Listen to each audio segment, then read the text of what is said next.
Setiap langkah Persib Bandung selalu jadi sorotan. Entah menang atau kalah, selalu saja ada hujatan, sindiran, bahkan fitnah yang datang dari berbagai arah.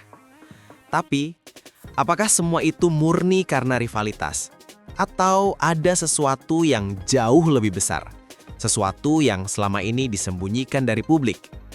Dalam video kali ini, kita akan membongkar alasan mengapa Persib Bandung selalu dihujat, siapa yang diuntungkan dari citra negatif itu, dan fakta mengejutkan di balik perang opini yang selama ini tak pernah Anda dengar. Sebelum lanjut, dukung terus channel ini dengan cara subscribe, like, komen, dan share video ini agar makin banyak bobotoh dan pecinta sepak bola Indonesia tahu kebenaran di balik layar Maung Bandung. Setiap musim bergulir, satu nama selalu jadi bahan perbincangan panas di jagat sepak bola nasional, Persib Bandung. Klub kebanggaan Jawa Barat ini tak hanya dikenal dengan sejarah panjang dan prestasi membanggakan, tapi juga dengan satu hal yang terus melekat, hujatan dan kontroversi yang seolah tak pernah berhenti menghampiri. Entah di media sosial, forum sepak bola, atau bahkan dalam pemberitaan nasional, nama Persib kerap muncul dengan berbagai sentimen negatif. Tapi, apa sebenarnya yang membuat klub sebesar ini terus jadi sasaran? Bagi sebagian orang, hujatan itu adalah konsekuensi dari status besar Persib Bandung. Klub dengan basis supporter masif seperti bobotoh tentu punya exposure luar biasa. Setiap kemenangan dirayakan dengan gegap gempita, namun setiap kesalahan sekecil apapun langsung dibesar-besarkan. Disinilah letak paradoksnya. Semakin besar sebuah klub, semakin besar pula gelombang kritik yang mengikutinya.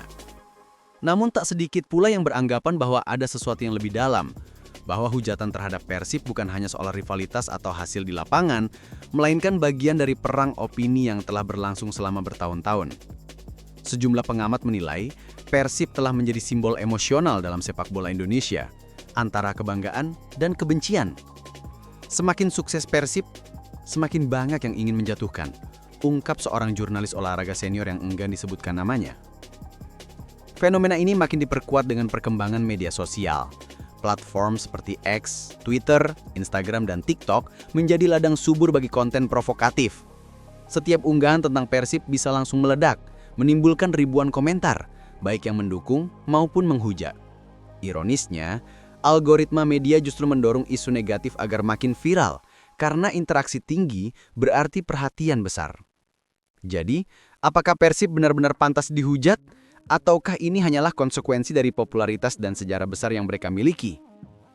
Bab berikutnya akan mengungkap akar dari citra terkutuk ini, sebuah perjalanan panjang dari rivalitas, sejarah, hingga narasi yang dibangun sejak era lama.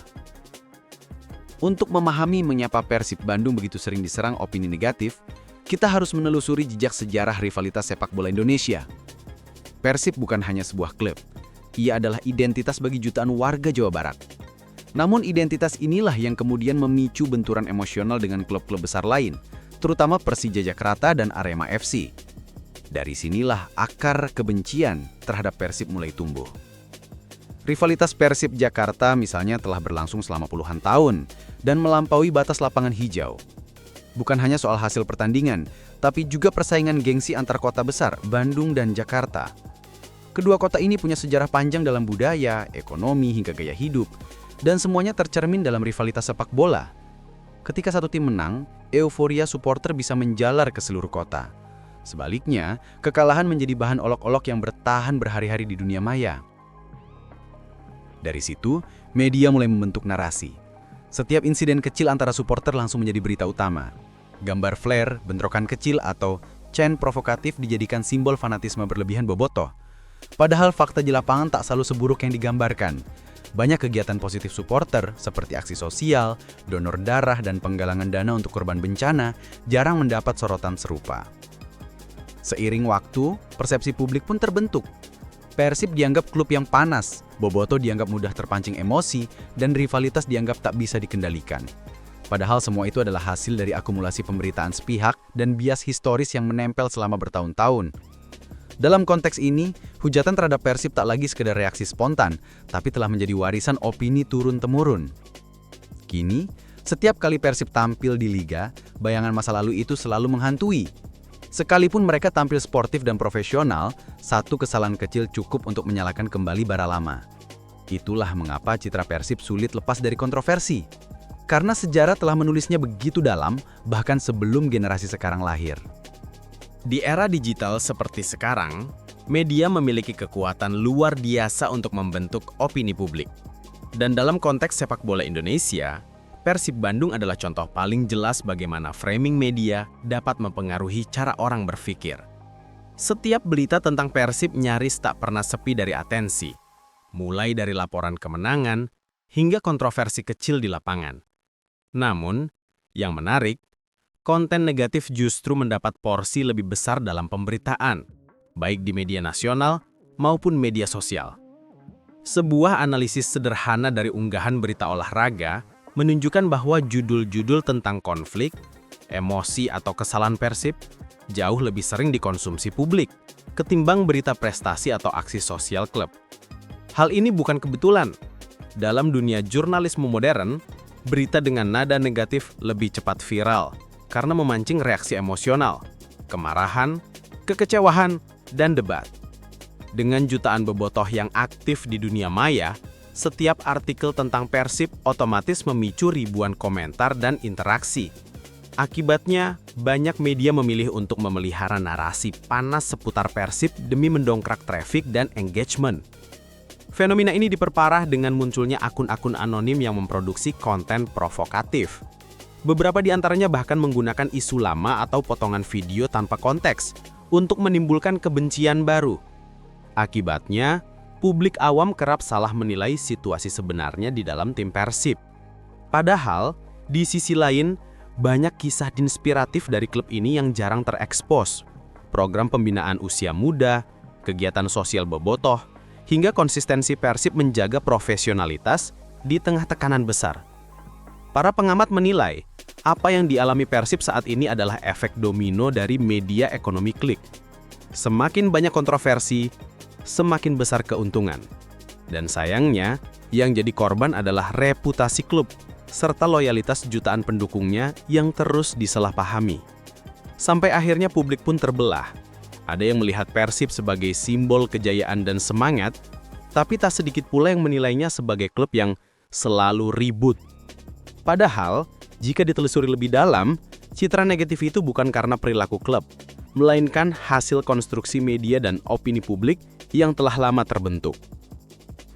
Tak bisa dipungkiri, di balik nama besar Persib Bandung berdiri sebuah kekuatan luar biasa yang bernama bobotoh. Mereka bukan sekedar supporter, tetapi jiwa dan nafas klub. Dalam setiap pertandingan, baik di kandang maupun tandang, ribuan bobotoh selalu hadir membawa semangat yang tak tergoyahkan. Namun justru karena loyalitas ekstrim inilah, publik sering salah menafsirkan fanatisme mereka sebagai bentuk arogansi atau kekerasan. Padahal jika dilihat dari sisi lain, bobotoh memiliki budaya solidaritas yang kuat. Mereka rutin menggelar aksi sosial, dari membantu korban bencana alam, membangun masjid, hingga kegiatan donor darah. Sayangnya kegiatan positif semacam ini jarang mendapat sorotan media, kalah oleh pemberitaan tentang 1-2 insiden di tribun yang berujung ricuh. Sebagian pengamat menyebut bobotoh sebagai refleksi emosi masyarakat Bandung yang sangat mencintai identitasnya. Cinta yang besar kadang melahirkan ekspresi berlebihan, terutama ketika klub kebanggaan mereka dikritik atau diremehkan. Disinilah letak dilema. Cinta yang tulus sering disalahartikan sebagai kebencian terhadap pihak lain. Perlu diingat, dalam dunia sepak bola, setiap kelompok supporter punya dinamika dan oknum. Namun ketika terjadi insiden yang melibatkan supporter Persib, pemberitaan cenderung digeneralisasi, seolah seluruh bobotoh bertanggung jawab. Hal ini memperkuat stigma bahwa Persib dan supporternya sulit diatur, meski faktanya mayoritas mereka sangat taat aturan. Menariknya, beberapa tahun terakhir komunitas bobotoh justru mulai bertransformasi. Mereka mulai aktif dalam gerakan supporter sadar, kampanye damai antar fans, dan edukasi supporter muda agar lebih bijak di media sosial. Langkah ini perlahan mengubah wajah Persib di mata publik, meski belum sepenuhnya menghapus stigma lama. Kisah bobotoh membuktikan satu hal penting. Fanatisme bukan kejahatan, tapi bentuk cinta yang belum sepenuhnya dipahami. Dan selama cinta itu masih ada, hujatan apapun tidak akan mampu meruntuhkan kebanggaan mereka terhadap lambang biru kebesaran Persib Bandung. Di balik sorotan lampu stadion dan riuh tepuk tangan penonton, Persib Bandung menyimpan dinamika yang tak semua orang tahu. Klub besar dengan tekanan luar biasa tentu tak pernah benar-benar lepas dari konflik internal, baik dalam tubuh manajemen, ruang ganti pemain, maupun antara pelatih dan supporter. Dan seringkali, konflik inilah yang menjadi bahan bakar bagi media dan publik untuk menyalakan api hujatan.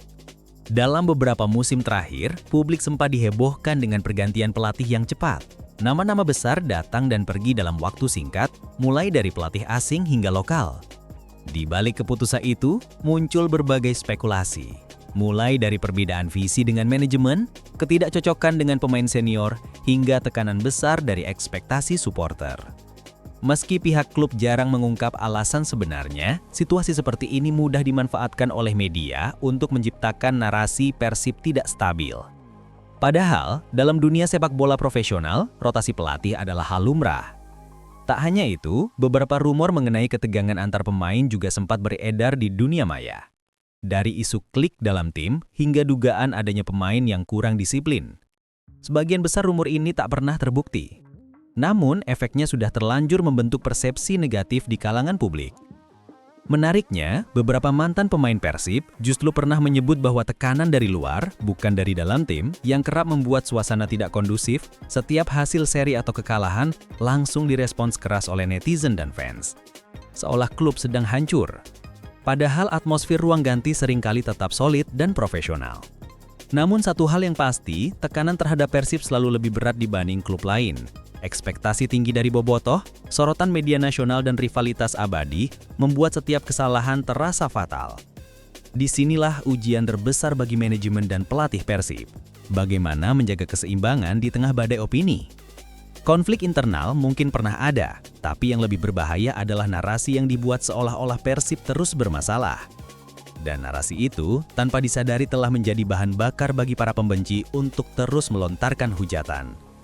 Padahal, di balik layar klub ini sedang berjuang keras menjaga harmoni demi satu tujuan, mengembalikan kejayaan Maung Bandung. Jika Anda berpikir hujatan terhadap Persib Bandung datang secara alami dari rivalitas antar klub, mungkin Anda perlu berpikir ulang. Sebab, sejumlah data dan temuan dari komunitas digital mengungkapkan bahwa sebagian besar komentar negatif tentang Persib di media sosial tidak berasal dari fans lawan, melainkan dari akun anonim dan jaringan buzzer. Penelusuran sederhana menunjukkan bahwa saat Persib kalah atau tersandung isu kontroversial, gelombang komentar negatif muncul secara masif dalam waktu bersamaan, dengan pola bahasa yang mirip. Fenomena ini bukan hal baru di dunia digital Indonesia. Dalam konteks sepak bola, akun-akun semacam ini digunakan untuk menciptakan opini publik tertentu, entah untuk menyerang, memancing emosi supporter, atau sekedar mencari engagement. Seorang analis media sosial bahkan menyebut bahwa Persib adalah salah satu klub dengan tingkat interaksi tertinggi di Asia Tenggara. Artinya, setiap postingan terkait klub ini pasti viral, baik karena dukungan maupun hujatan. Disinilah muncul motivasi gelap di balik serangan digital.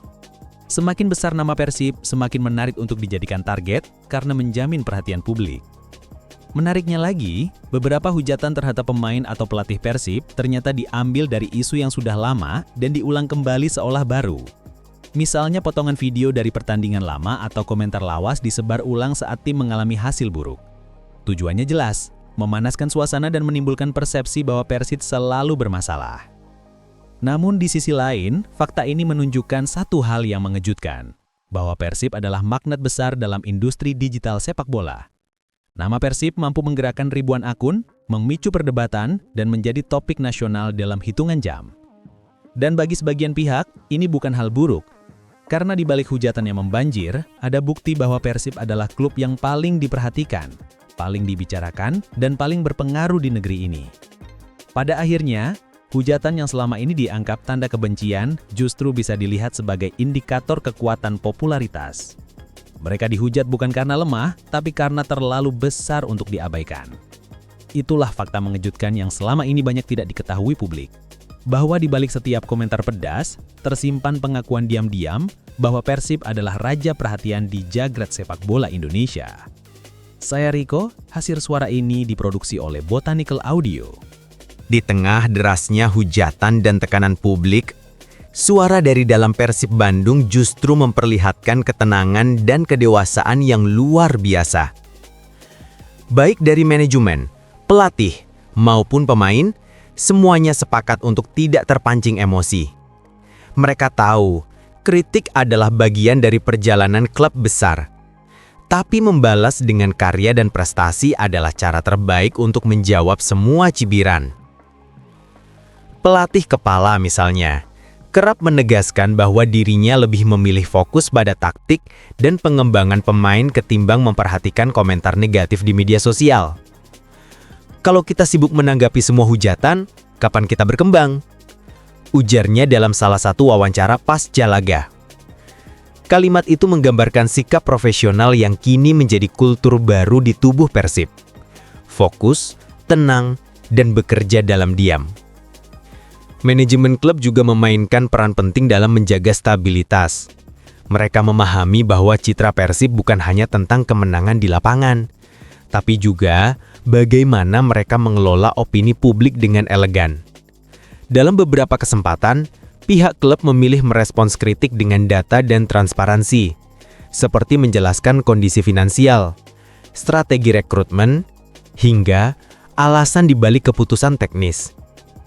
Langkah ini diapresiasi banyak pihak, karena memperlihatkan kedewasaan komunikasi sebuah klub profesional. Sementara itu, dari ruang ganti, banyak pemain Persib mengaku bahwa tekanan dari luar justru menjadi motivasi tambahan. Mereka tahu, dukungan dan hujatan adalah dua sisi dari perhatian yang sama. Kalau orang tidak peduli, mereka tidak akan menghujat, kata salah satu pemain senior dengan senyum tenang. Di balik layar, tim juga semakin kompak. Hubungan antara pemain lokal dan asing terjalin baik. Pelatih memberi ruang bagi semua untuk berkembang. Dan suasana latihan dijaga tetap positif meski publik kadang bersikap sebaliknya. Yang menarik, klub juga kini mulai aktif membangun narasi positif melalui kanal media resminya. Mereka menghadirkan konten yang lebih humanis, kisah pemain, kegiatan sosial, hingga program edukasi supporter muda. Perlahan, suara dari dalam Persib mulai menenggelamkan kebisingan dari luar. Di tengah badai kritik, mereka berdiri tegak, membawa pesan sederhana namun kuat. Persib bukan hanya klub bola, ia adalah keluarga besar yang tak gentar menghadapi hujatan, karena mereka tahu siapa mereka sebenarnya. Kini, setelah menelusuri berbagai sisi dari perjalanan Persib Bandung, dari sejarah rivalitas, framing media, hingga suara dari dalam klub, satu hal menjadi jelas. Hujatan terhadap Persib bukanlah kebetulan, melainkan konsekuensi dari kebesarannya. Klub yang besar selalu jadi sorotan. Dan di tengah sorotan itulah, Persib membuktikan diri sebagai tim yang tidak hanya kuat di lapangan, tetapi juga tangguh menghadapi tekanan luar biasa dari opini publik. Fakta-fakta yang terungkap menunjukkan bahwa banyak persepsi negatif terhadap Persib ternyata dibangun oleh narasi media yang tidak seimbang, amplifikasi dari media sosial, dan bahkan serangan terorganisir dari akun-akun anonim. Namun semua itu tidak menggoyahkan fondasi klub ini. Sebaliknya, Persib terus melangkah dengan konsistensi dan profesionalisme yang makin matang. Bagi Bobotoh, hujatan bukanlah hal baru. Mereka sudah terlalu sering jadi bahan olok-olok, tapi juga terlalu kuat untuk menyerah. Cinta mereka kepada Persib melampaui logika, sebuah dedikasi yang tidak bisa dijelaskan dengan kata-kata. Dan justru di sanalah letak keajaibannya. Semakin banyak yang menghujat, semakin besar rasa memiliki mereka. Fenomena ini menjadi bukti bahwa Persib bukan sekedar tim sepak bola, melainkan simbol identitas, kebanggaan, dan semangat hidup bagi jutaan orang. Kini, saat semua fakta telah tersingkap, publik seharusnya bisa melihat dengan lebih jernih. Persib bukan klub yang suka bikin drama, bukan pula simbol arogansi. Ia hanyalah korban dari popularitasnya sendiri. klub yang terlalu besar untuk diabaikan, terlalu berpengaruh untuk tidak dibicarakan. Dan di balik setiap kata pedas yang dilemparkan kepadanya, tersimpan pengakuan diam-diam bahwa Persib adalah raksasa sejati sepak bola Indonesia. Jadi mungkin sudah saatnya publik berhenti melihat Persib dari sisi negatifnya saja. Karena di balik hujatan, ada kerja keras, perjuangan, dan tekad luar biasa yang tak pernah berhenti menyala. Persib Bandung tidak butuh pembelaan panjang. Cukup satu bukti, mereka masih berdiri kokoh, dicintai, dan terus menjadi pusat perhatian. Dan itulah kebenaran yang selama ini disembunyikan. Kebenaran bahwa kebesaran sejati akan selalu mengundang suara, baik pujian maupun hujatan.